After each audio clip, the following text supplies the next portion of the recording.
Councillor Sony K Francis ഉൾപ്പെടെ വൈദിക ശ്രേഷ്ഠരെ, കന്യാസ്ത്രീ അമ്മമാരെ, പ്രിയപ്പെട്ടവരെ, സുഹൃത്തുക്കളെ, ഒരു ദീർഘമായ പ്രസംഗത്തിന് ഞാൻ മുതിരുന്നില്ല.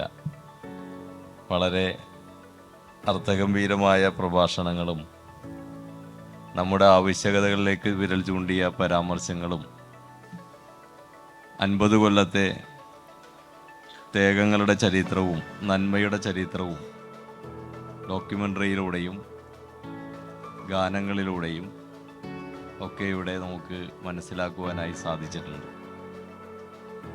വരുന്ന ഒരു വർഷം നീണ്ടു നിൽക്കുന്ന ജൂബിലി ആഘോഷത്തിൽ മുന്നിൽ നിന്ന് കൊച്ചി നഗരസഭയും നയിക്കുവാനുണ്ടാവുമെന്ന് ബഹുമാന്യനായ മേയറും പ്രഖ്യാപിച്ചിട്ടുണ്ട്. ഇവിടെ അവശേഷിക്കുന്ന ആവശ്യകതകളെ നിറവേറ്റുമെന്നും അദ്ദേഹവും MLAയും പ്രഖ്യാപിച്ചിട്ടുമുണ്ട്. ഇനി അതിനോടൊപ്പം നിന്ന് അതിവേഗത്തിൽ ആ പൂർത്തീകരണത്തിലേക്ക് എത്തിക്കേണ്ട ചുമതലയാണ് ഈ നാട്ടിലെ ജനപ്രതിനിധികൾ എന്ന നിലയിൽ എനിക്കും സോണിക്കും ഒക്കെ ഉത്തരവാദിത്തപ്പെടായി വരുന്നത്, അല്ലേ? അതാണ് ഞങ്ങളുടെ ഉത്തരവാദിത്തം. ആ ഉത്തരവാദിത്തം ഞങ്ങൾ നിറവേറ്റും. കാരണം ജനപ്രതിനിധി എന്ന നിലയിൽ തിരഞ്ഞെടുക്കപ്പെട്ട് കഴിയുമ്പോഴാണ് ആവുന്നത്. പക്ഷെ ജനപ്രതിനിധിയാണ് എങ്കിലും അല്ലെങ്കിലും ജനങ്ങളുടെ ഇടയിൽ പ്രവർത്തിക്കുന്ന ആളുകളാണ് ഞങ്ങളെല്ലാവരും.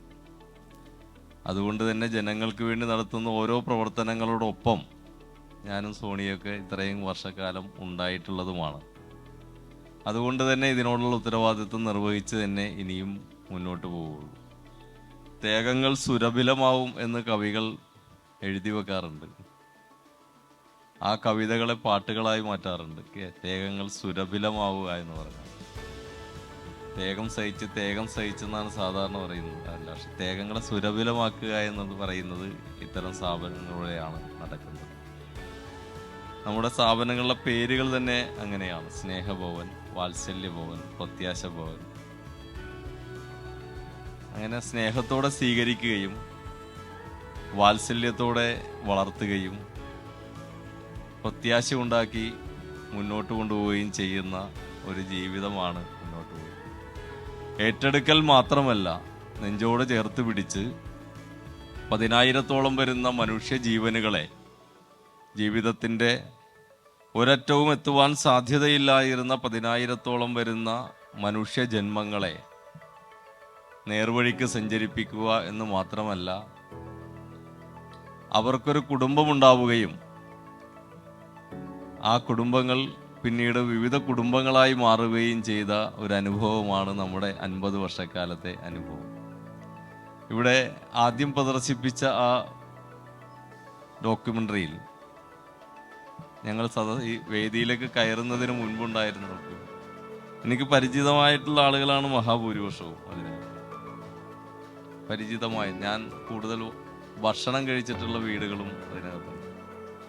എൻ്റെ വിദ്യാർത്ഥി രാഷ്ട്രീയ പ്രവർത്തനം കഴിഞ്ഞ് യുവജന രാഷ്ട്രീയ പ്രവർത്തനത്തിൻ്റെ പ്രാരംഭഘട്ടത്തിൽ എന്നോടൊപ്പം നിന്നിട്ടുള്ള ഒരാളാണ് ഇവിടെ 1-2 തവണ ആ ഡോക്യുമെൻ്ററിൽ വന്നിട്ടുള്ള ജോൺസൺ. അങ്ങനെ ഒരുപാട് പേരുണ്ട് നമ്മുടെ. അവർ ഓരോരുത്തരെയും, ഇപ്പോൾ താജ് ഹോട്ടലിലെ പ്രധാന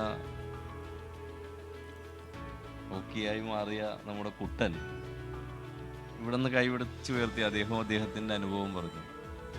ഇവിടെ ഞാൻ ഓരോരുത്തരും, ഞാൻ തന്നെ കൗൺസിലറായിട്ട് എൻ്റെ ഡിവിഷനിൽ ബാക്കിയിരിക്കുന്ന ദിലീപ് ഒക്കെ, അത് ഇവിടെ നിന്ന് ഓരോ പാതകൾ വെട്ടിത്തുറന്ന് നേർവഴിക്ക് സഞ്ചരിപ്പിച്ചതിൻ്റെ ഭാഗമായി ജീവിതം കൊണ്ടുപോവുകയും അവർ പിന്നീട് അവരുടെ കുട്ടികൾക്ക് ഭാവി നൽകുകയും പിന്നെ അത് തലമുറകളായി മാറിപ്പോവുകയാണ് ചെയ്യുന്നത്.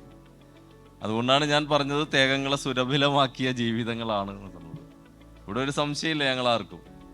കൊച്ചി നഗരസഭയാണ് നേരിട്ട് നടത്താൻ പോകുന്നതെങ്കിൽ സ്ഥാപനം നടക്കും, ശരിയായിരിക്കാം. പക്ഷേ ഞങ്ങളുടെ നഗരസഭയുടെ ഉദ്യോഗസ്ഥരെയൊന്നും വെച്ച് ഇത് നടത്തിക്കൊണ്ടുപോകാൻ കഴിയില്ല.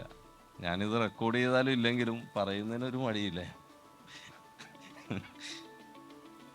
അവരാദ്യം ആലോചിക്കുന്നത് ഇതിൻ്റെ ഒരു ഫയൽ ചെന്നാൽ അതിലെന്തേലും കുറി എഴുതാൻ പറ്റുമെന്ന് ആദ്യം ആലോചിക്കും. ഗവേഷണം മുഖ്യമന്ത്രി പറഞ്ഞതുപോലെ അത് നടത്താതിരിക്കാൻ അങ്ങേയറ്റത്തെ ഗവേഷണം നടത്തും, സുഷിരാന്വേഷണം നടത്തും.